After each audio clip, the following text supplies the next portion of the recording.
Hari libur sudah berakhir, waktunya kita sekolah.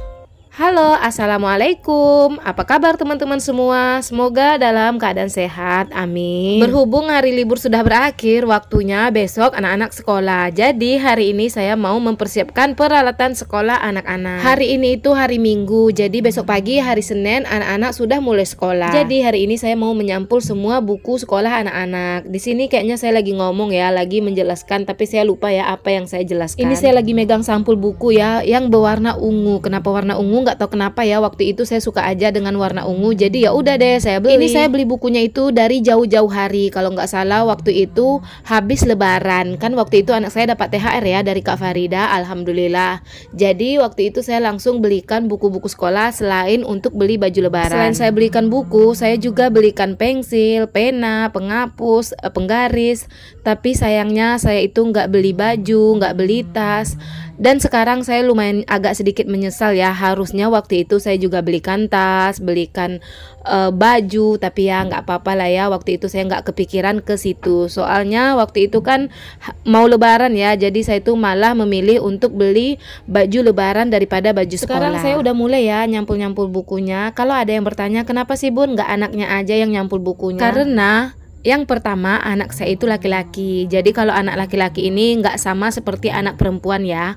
Kalau anak perempuan mereka pasti ingin mengurus dirinya sendiri. Tapi kalau anak laki-laki ini kebanyakan itu masa bodoh. Walaupun dia bisa, nanti hasilnya tidak akan rapi. Tapi sebetulnya bukan itu ya alasan pertama saya. Alasan yang paling utama saya itu ingin selalu ikut andil dalam tugas anak-anak, walaupun PR ataupun keterampilan yang mereka kerjakan di rumah, pasti saya ingin ikut andil. Karena saya ingin merasa anak saya itu memiliki seorang ibu yang peduli dengan pendidikannya. Karena dulu ibu saya nggak pernah mau ikut campur dalam tugas sekolah yang kami bawa ke rumah, entah itu PR, entah itu keterampilan, entah itu nyampul buku seperti sekarang. Ibu saya itu nggak pernah mau ikut-ikutan, bahkan dia itu masa bodoh. Dulu saya masih ingat sekali ya, setiap kali ajaran baru kan kita selalu dengan buku-buku baru.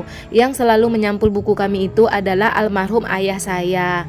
Dan kalau ada keterampilan atau ada PR di rumah, yang mengajarkan kami itu adalah almarhum ayah saya. Dulu saya pikir ibu saya itu nggak peduli dengan pendidikan kami, tapi di saat saya udah dewasa, di saat saya udah paham dan mengerti, saya tahu apa alasannya. Karena ibu saya itu sibuk bekerja ya, dia itu pergi kerja dari jam 6 pagi dan pulangnya jam 6 sore.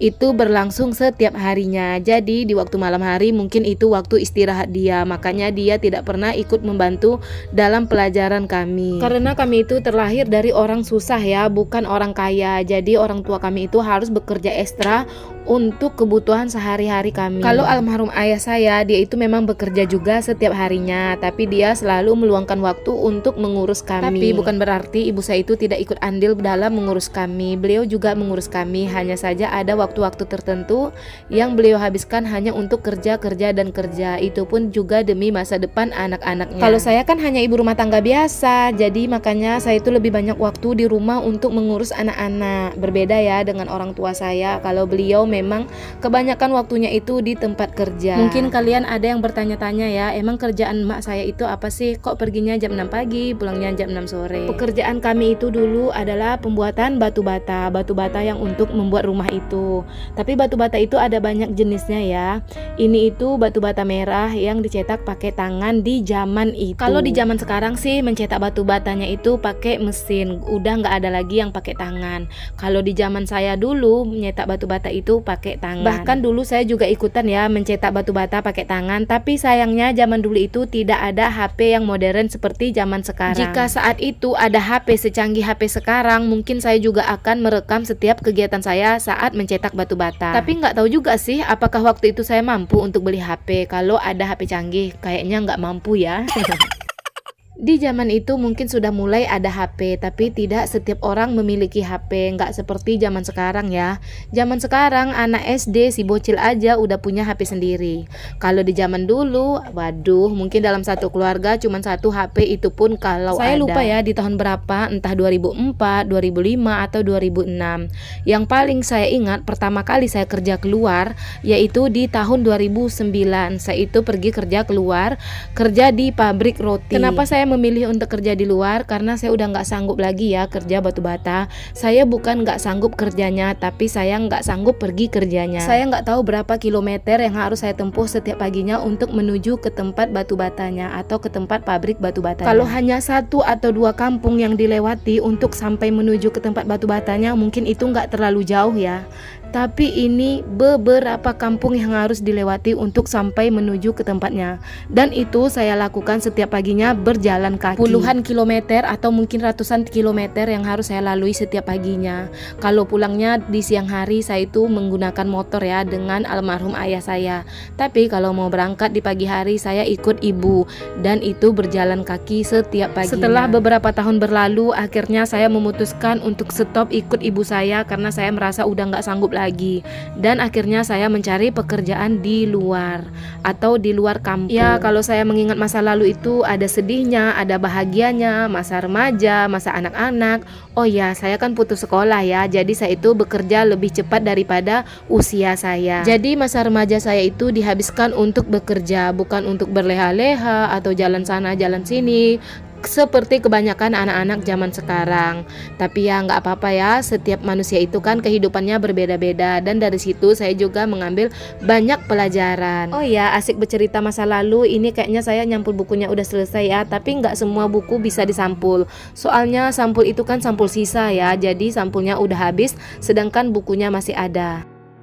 Selesai nyampul buku, sekarang saya mau ajak suami untuk pergi cari cabai. Soalnya cabai saya di rumah itu udah nggak ada. Seperti yang kalian tahu, saya itu sering ya pergi ngambil cabai di tempat kerja lama suami. Soalnya tempat itu kan masih kosong, belum ada yang nyewa. Jadi selama tempat itu masih kosong, kita masih bisa masuk ke dalam itu. Singkat cerita, ini saya udah sampai. Sedikit info, cabai ini ternyata sekarang udah banyak orang yang tahu dan udah banyak orang yang ngambil. Di sini suami saya agak sedikit ngomel-ngomel karena dia kesal ya. Dia itu kesal bukan karena orang ngambil cabenya, tapi karena pohon cabenya ini patah-patah. Mungkin saat orang panen dia asal-asal aja ngambilnya, makanya pohonnya itu banyak yang patah-patah. Selain itu, pohon cabenya juga udah dipenuhi oleh rerumputan. Soalnya kami udah lama ya nggak pergi ngambil cabai ke sini. Kata suami, kenapa ya orang cuman mau ngambil buahnya aja? Bahkan pas panen buahnya pun nggak mau hati-hati, sampai cabang-cabangnya itu banyak yang patah-patah. Kan sayang ya kalau cabangnya patah, yang tadinya harusnya bisa menghasilkan buah, jadinya nggak bisa berbuah. Di sini saya sambil kasih suami pengertian ya. Saya cuma bilang ke dia, ya udah mau gimana lagi, namanya juga barang tinggal yang kita pun juga nggak bisa setiap hari untuk datang merawat. Terus di sini suami saya mulai cabut-cabutin rumput-rumput yang udah mulai numbuh tinggi dengan cabenya. Setelah dia selesai cabut rumput, kami pun mau berlanjut untuk mencari terong. Soalnya di sini juga ada beberapa pohon terong ya. Terus kita periksa ada buahnya apa enggak. Kali ini hasil cabenya itu sedikit ya, nggak seperti biasanya. Biasanya saya bawa 2 kantong pasti penuh. Sekarang 1 kantong aja nggak sampai setengah. Ya tapi wajar lah ya, orang udah pada tahu, jadi orang udah pada panen. Jadi saat kami panen, mungkin kemarin orang habis panen sebelum kami datang. Kalau untuk terong sih buahnya masih banyak ya. Entah mereka yang nggak mau panen, entah memang mereka nggak suka dengan terong. Kalau dibilang mereka nggak tahu ya nggak mungkin lah ya. Soalnya terong sama cabai itu nggak terlalu jauh jaraknya.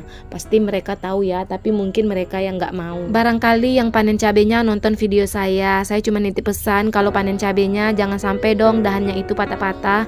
Soalnya kan kalau patah sayang, nanti kan dia bisa berbuah lagi. Jadi kita bisa seterusnya untuk panen cabai.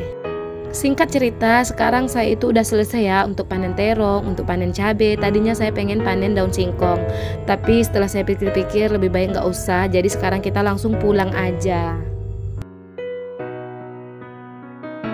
Sekarang saya udah sampai di rumah. Jadi terongnya itu mau saya bagi 2, separuh untuk saya, separuh lagi untuk kakak ipar. Kalau biasanya saya juga bagi cabai ya, karena kali ini saya dapat cabainya sedikit, jadi saya nggak kasih kakak ipar. Oh ya, terima kasih ya untuk yang sudah menonton video saya. Jangan lupa ya untuk like, komen, dan subscribe. Jika ada kritik dan sarannya, teman-teman boleh tulis ya di kolom komentar. Jangan segan-segan untuk mengkritik video saya agar saya bisa membuat video yang lebih baik lagi ke depannya. Jika ada yang penasaran dengan cerita masa lalu saya, boleh di komen ya. Mungkin di lain video saya juga akan bercerita. Oh ya, di sini saya sedikit menjelaskan ya tentang terong dan cabai ini yang akan saya bagi untuk kakak ipar. Bye bye teman-teman. Assalamualaikum.